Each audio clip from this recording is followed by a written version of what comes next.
Praise the Lord! Purihin ang Panginoon.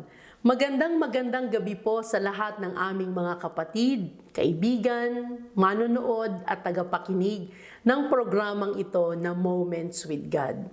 Lubos po tayo nagpapasalamat sa Panginoon sa muling biyaya na Kanyang ipinagkakaloob sa atin sa gabing ito na ating mapagsaluhan ang Kanyang mga salita. Sapagkat naniniwala tayo na habang tayo nakikinig, may dalang pagpapala ang bawat salitang ating mapapakinggan. Purihin ang Panginoon. Our topic or our theme for this week is about bravery. And our topic for tonight is, Be brave, God is in control. Praise the Lord. Being brave is not about the absence of fear. Bravery is not an outward bravado. Bravery is mental or moral strength to face danger, fear, or difficulty. Ang katapangan ay hindi ang pagkawala ng takot. Hindi rin ito pagmamatapang o pagtatapang-tapangan, kundi ang katapangan ay mental o moral na lakas upang harapin ang panganib, takot, at kahirapan. Walang tao na hindi natatakot, sapagkat natural na emosyon ang makaramdam ng takot kapag nararamdaman ng tao na hindi siya ligtas dahil may banta ng panganib. Bravery isn't about having an arrogant, daring attitude or never being afraid of anything. The world can certainly be a scary place, so it is impossible to never feel fear. Bravery is about recognizing your fear, then moving forward anyway. To know bravery, we need to know fear. Fear is an unpleasant emotion caused by the belief that someone or something is dangerous, likely to cause pain or a threat. Bravery is acting in the face of fear. It is being afraid to do something and doing it anyway. It is not wrong to be afraid. It is wrong to let fear make your decisions. And that's where bravery comes in. The world provides us with so many reasons to be afraid.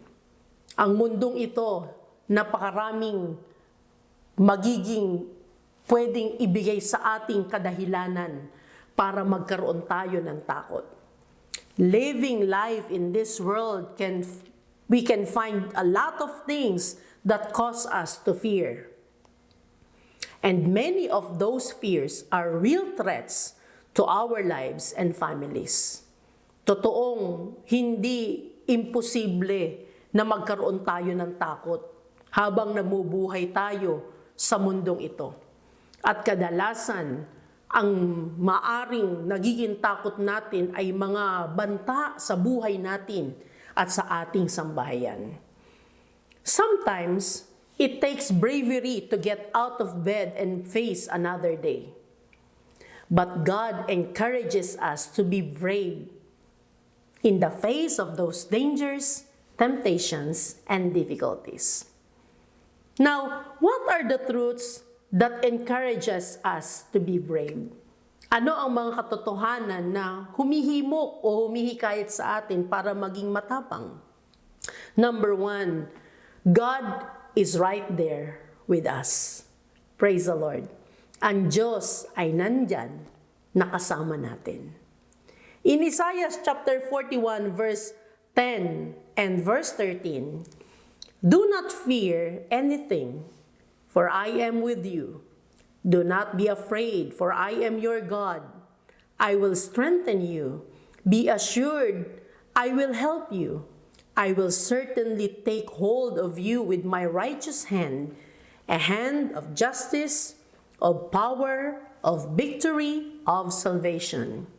For I, the Lord your God, keep hold of your right hand. I am the Lord who says to you, Do not fear, I will help you. Sa Tagalog ang sabi, huwag kang mangamba dahil ako ang Diyos mo.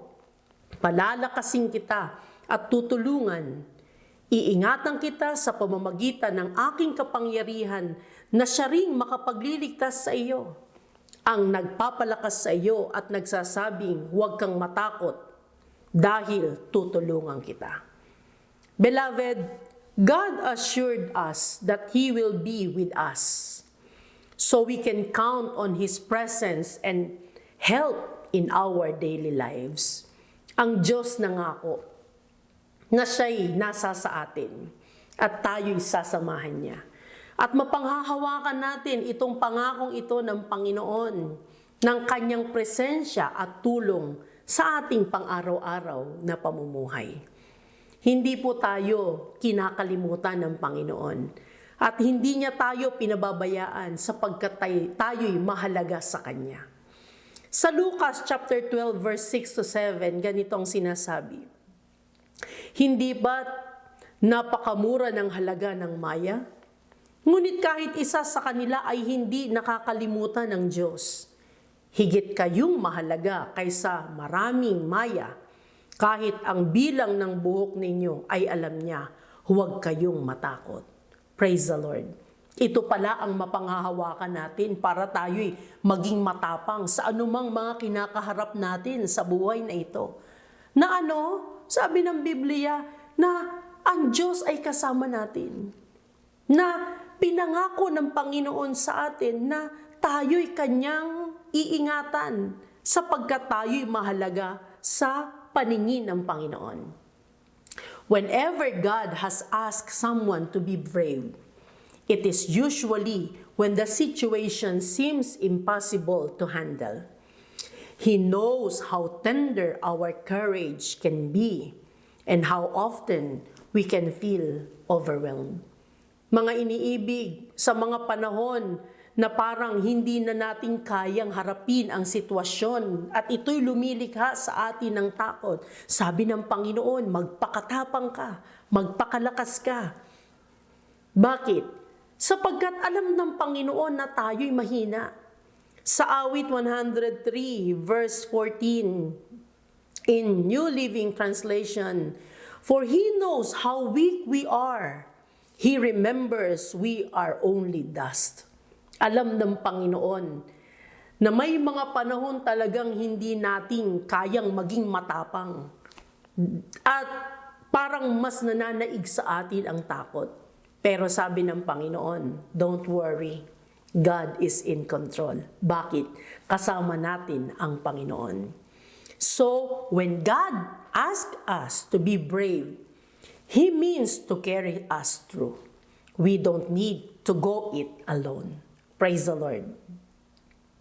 When we feel unsure about moving forward, we can assure that God will carry us through, even if we can see how He possibly could. Pag sinabi ng Panginoon, magpakatapang tayo, mapanghahawakan natin yung kanyang mga salita. Kahit hindi natin nakikita at hindi natin alam kung paano tayo itatawid ng Panginoon. Huwag tayo magpapadaig sa takot, magpakatapang tayo sapagkat kasama natin ang Panginoon. Number 2, God is on the winning side. Ito pala ang mapanghahawakan nating katotohanan para tayo'y maging matapang. Na ang Diyos ay nasa panig ng pagtatagumpay. Lagi siyang magtatagumpay sapagkat siya ay Diyos. In Romans chapter 8 verse 31, what then shall we say to these things? If God is for us, who can be against us? Purihin ang Panginoon. Sabi ng Biblia, pag tayo'y sa Diyos, sino ang magiging laban sa atin? Beloved, God's perfect plan will never fail, ever. God is sovereign over all things, so no matter what happens, we can assure that He is in control. Romans chapter 8 verse 28, and we know with great confidence that God, who is deeply concerned about us, causes all things to work together as a plan for good for those who love God, to those who are called according to His plan and purpose. Praise the Lord. Sabi ng Biblia, alam ng Panginoon na paglakip-lakipin ang mga bagay na nangyayari sa buhay natin. Kahit parang ito ay nakakatakot o parang ito'y hindi pabor sa atin at parang ito'y masama, kaya daw palang paglakip-lakipin ito ng Panginoon para sa ikabubuti natin na mga nagsisiibig sa Kanya. Purihin ang Panginoon. God's love for us will never stop. He will always orchestrate for the good of those who love Him, who have called according to His purpose. Praise the Lord. In Isaiah chapter 46, verse 9 to 11 in NLT version, remember the things I have done in the past, for I alone am God. I am God, and there is none like me. Only I can tell you the future before it even happens. Everything I plan will come to pass, for I do whatever I wish. I will call a swift bird to prey from the east, a leader from a distant land to come and do my bidding. I have said what I would do, and I will do it. Praise the Lord. Purihin ang Panginoon. Pag iniisip natin na parang ang lahat ng bagay na nangyayari sa mundong ito, sa buhay natin, at sa lahat ng bagay na nakikita natin ay parang nakakatakot na. At parang wala ng kontrol. Lagi nating tatandaan na ang plano ng Panginoon mangyayari at mangyayari. Ang Diyos laging nasa panig ng pagtatagumpay. Kaya pag ang Diyos kasama mo, matatakot ka ba? Hindi. Bakit? Sapagkat alam mong kung ang Diyos ay nagwagi, ikaw rin na siyang kanyang sinasamahan ay mayroong bahagi sa pagtatagumpay. Purihin ang Panginoon. Even though life can get out of control, scary or hectic, God is always paying attention and in complete power. God can and does work out bad things for good. Praise the Lord. Number 3, He will reach us in prayer. Jesus encounters God with His raw and real emotions through prayer. And we see that God enables Him to be courageous by interceding for Him through the presence of the angel that appears to strengthen Him. Jesus is the ultimate example of courage, and He was faithful during the midst of trial and the action of the cross. In chapter 22, verse 42 to 44 of the book of Luke, saying, Father, if you are willing, remove this cup of divine wrath from me. Yet not my will, but always yours be done.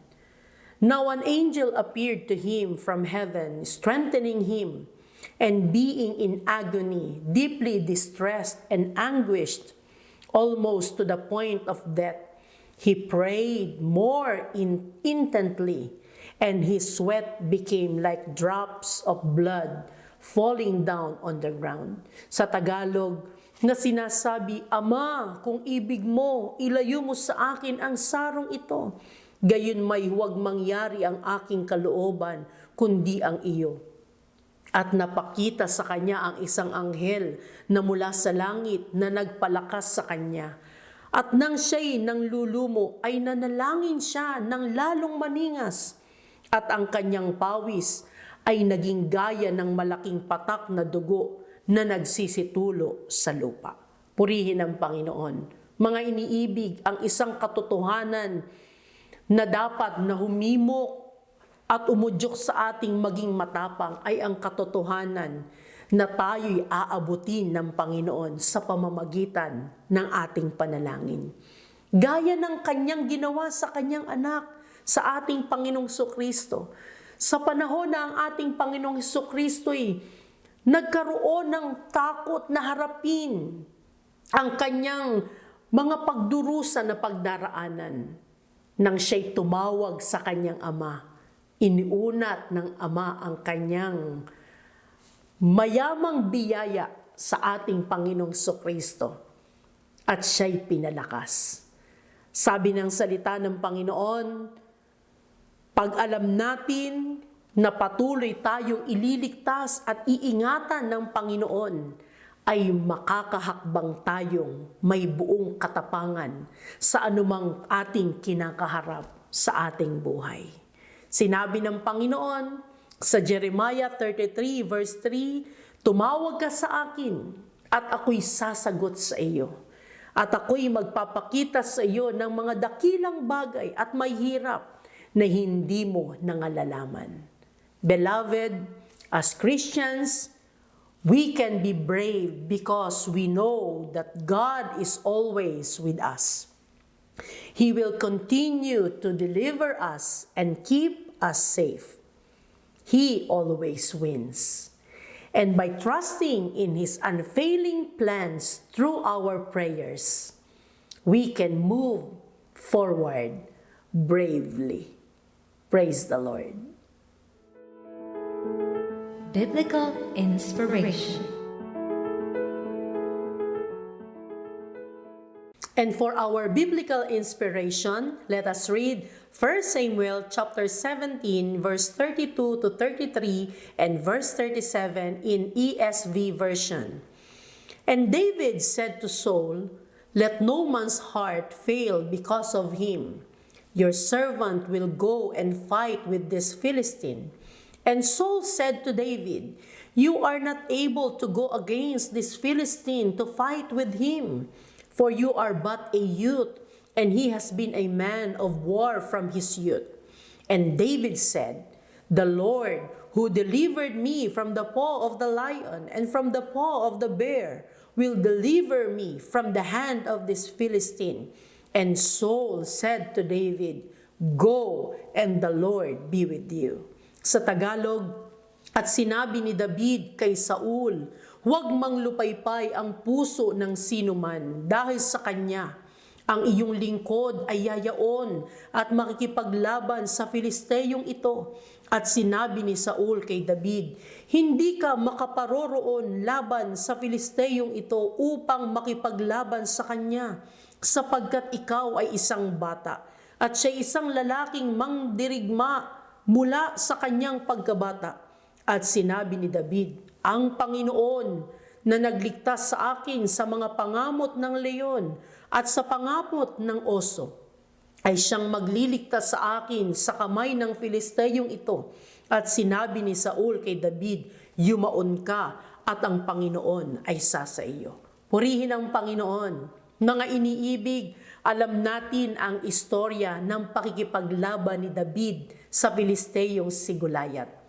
At walang sino man sa panahong yaon ng paghahari ni Saul sa Israel na may tapang na harapin at labanan si Goliath dahil sa kanyang angking lakas. Ngunit si David, na may buong pananampalataya sa Diyos at sa kanyang karanasan ng pakikisama at pagliligtas ng Diyos, ay buong tapang na hinarap ang pakikipagbakang ito laban kay Goliath at siya ay nagwagi. David's courage to face impossible situations was made possible because of his steadfast confidence and belief that God will protect him like many times before, and he was victorious with God on his side. Mga iniibig, kahit anuman ang Goliath na ating hinaharap sa buhay na ito, anuman ang mga lumilikha sa atin ng takot at nag-aalis ng ating katapangan, lagi lang nating panghawakan na ang Panginoon ay kasama natin. At walang mahirap na bagay, walang nakakatakot na bagay ang hindi natin mapagtatagumpayan ng may buong tapang sapagkat katulong natin ang Panginoon. And for our Bible verse, let us read Deuteronomy chapter 31 verse 6 in Easy English Bible. Be strong and be brave. Do not be afraid of them, because the Lord your God goes with you. He will never leave you nor forget you. Sa Tagalog, magpakatatag kayo at magpakatapang. Huwag kayong matatakot sa kanila, dahil ang Panginoon na inyong Diyos ay kasama ninyo. Hindi niya kayo iiwan o pababayaan man. Purihin ang Panginoon, pagpalain tayo ng Panginoon sa mga salita na ating napagbulayan. To God be the glory. Thank you for watching Moments with God. If you enjoyed the video, click like and subscribe for more uploads.